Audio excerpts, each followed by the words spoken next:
কি হয়েছে আজকে আপনার বলেন? আমাকে বললো গ্রুপ লাগবে। কি গ্রুপ লাগবে মানে রক্ত লাগবে বলেছে এটা? এই রক্তটা গ্রুপটা লাগবে। ও পজিটিভ, হ্যাঁ। আমি গ্রুপের নামও জানি না, আমি আমাকে লেখেন দিদি লিখে দিলে বলছে চলো এদিকে চলো, বলছে তোমাকে গ্রুপ নিয়ে দিলে হলে বলছে 3,500 লাগতে পারে, 4,000 লাগতে পারে। বলছি দাদা আমার কাছে ঠিক না, 500-600 টাকা আছে দাদা। আমি কাগজ গেল জেরক্স লাগবে দাদা। তোমার এই কাগজটা হসপিটাল থেকে দিয়েছে, রক্তটা ব্লাড ব্যাংকে এমনি পাবা যদি থাকে স্টকে, আর যদি না থাকে তোমাকে সেম গ্রুপের লোক আনতে হবে, পেয়ে যাবো তুমি। তোমার কাছে টাকাটা দিল, কি বলে দিল টাকাটা? দিদি আমি তোমাকে গ্রুপ দিয়ে দিচ্ছি, 3,500 লাগতে পারে, 4,000 লাগতে পারে। আমি দাদা আমার রক্তের দালালু, তাই তো? রক্ত দালালি করে আছে লোকটা এখানে ছিল, 2.5 কিন্তু আর পেলাম না। আমি বলছি আমি লোকটাকে চিনতে পারবো, কেমন চাইবে?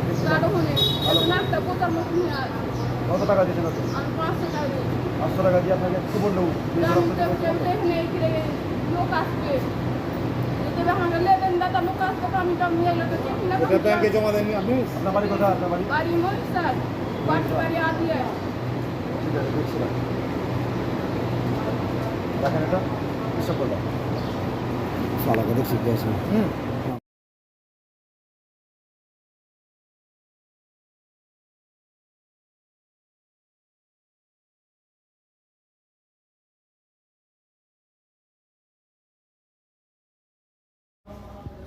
কি হয়েছিল ঘটনা আজকে? আজকে আমরা এসে দেখলাম জঙ্গিপুর ব্লাড ব্যাংকে এক হাতে নাতে রক্তের দালাল, সেই রক্তের দালাল আমাদের হাতে ধরা পড়েছিল। তো কি হয়েছিল, কিভাবে ধরলেন তাকে? এসে দেখি ব্লাড ব্যাংকের আশপাশে ঘোরাঘুরি করে। তারপরে আজহার ভাই আগে এসেছিলেন, তাকে ঘোরাঘুরি করতে দেখে সন্দেহ হয়। তারপর তাকে ধরে নিয়ে গিয়ে ব্লাড ব্যাংকের ভেতরে বিভিন্ন কথাবার্তা জিজ্ঞাসা করে। সে প্রথমে পাত্তা দেয়নি। তারপরে আমরা বিভিন্ন সোর্স থেকে বিভিন্ন জায়গায় ফোন করে বা বিভিন্ন জায়গায় ছবি টবি পাঠিয়ে জানতে পারলাম এ রক্তের দালালি করে। তারপর আমরা অফিসের খাতাপত্র সার্চ করলাম, দেখলাম সদ্য 21 তারিখ 21/5/2024 রক্ত দিয়ে গেছে। তারপরে আবার এসছে রক্ত দেওয়ার জন্য, অর্থাৎ মাত্র 10 দিন হলো তার রক্ত দেওয়া, আবার এসছে রক্ত দেওয়ার জন্য। সে খুঁজে বেড়াচ্ছে, মানে খরিদ্দার খুঁজে বেড়াচ্ছে কাকে রক্ত দিলে সে গোটা টাকা পাবে। একজন কায়েমা খাতুন নামে একজনের পরিবারের কাছ থেকে অলরেডি 3,000 টাকা নিয়ে এসে রক্ত দেওয়ার জন্য, পজিটিভ রক্ত দেওয়ার জন্য, কিন্তু তাকে রক্ত দেয়নি। সে আবার অন্য কাউকে খুঁজছে তাকে রক্ত না দিয়ে। তারাও তাকে খুঁজে বেড়াচ্ছে কিন্তু পায়নি। আমরা এখানে এসে জানতে পারলাম ও প্রতিনিয়ত জঙ্গিপুর হসপিটালে আসে এবং জঙ্গিপুর ব্লাড ব্যাংকেও আসে। ও নিজে স্বীকার করেছে এবং নিজেই বলেছে হ্যাঁ আমি আসি, এখানে ডেহুর আসি এবং জঙ্গিপুরের মধ্যে ব্লাড ব্যাংকের মধ্যে এই ব্লাড ব্যাংকের মতন জায়গাতে এসে কাস্টমার খুঁজে বেড়ায় এবং নিজের রক্ত নিয়মিত না দিয়ে অনিয়মিত রক্ত দিয়ে বেড়ায় এবং টাকার বিনিময়ে। তা হাতে নাতে আজকে প্রমাণ হয়েছে এবং হাতে নাতে তারাকে আমরা আজকে ধরেছি আজকে।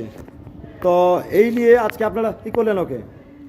আজকে আমরা যেহেতু প্রথমবার ওকে ধরলাম, সেহেতু পুলিশের হাতে তুলে আইনের হাতে আমরা তুলে দিইনি। তাকে আমরা প্রাথমিকভাবে সমস্ত কিছু বিভিন্ন কলাকৌশল অবলম্বন করে স্বীকার করালাম যে সে ভুল কাজ করছে। এই ভুল কাজ এই ভবিষ্যতে যাতে না করে তার জন্য সে বলল এবং দায়িত্ব নিয়ে বলল যে আর আমি এই ভুল কাজ করব না, আমি আপনারা ডাকলে তখন পরবর্তীতে রক্ত দিতে আসব। তাছাড়া অনিয়মিতভাবে এই 7 দিন 10 দিন 15 দিন পর পর এইভাবে আর ব্লাড ব্যাংকে আসবো না। যদি আসি বা পরবর্তীতে আপনারা দেখতে পান তাহলে আমাদেরকে যা খুশি শাস্তি দেবেন, আমি শাস্তি মাথা পেতে নেব। আপনার নাম? আমার নাম মোহাম্মদ মাসুদ হাসান। আপনার পরিচয়? আমি একজন শিক্ষক এবং এমার্জেন্সি ব্লাড ব্যাংক ও উত্তরণ গ্রুপে কাজ করি। এই রক্ত নিয়েই সোশ্যাল ওয়ার্ক করে থাকি। ধন্যবাদ।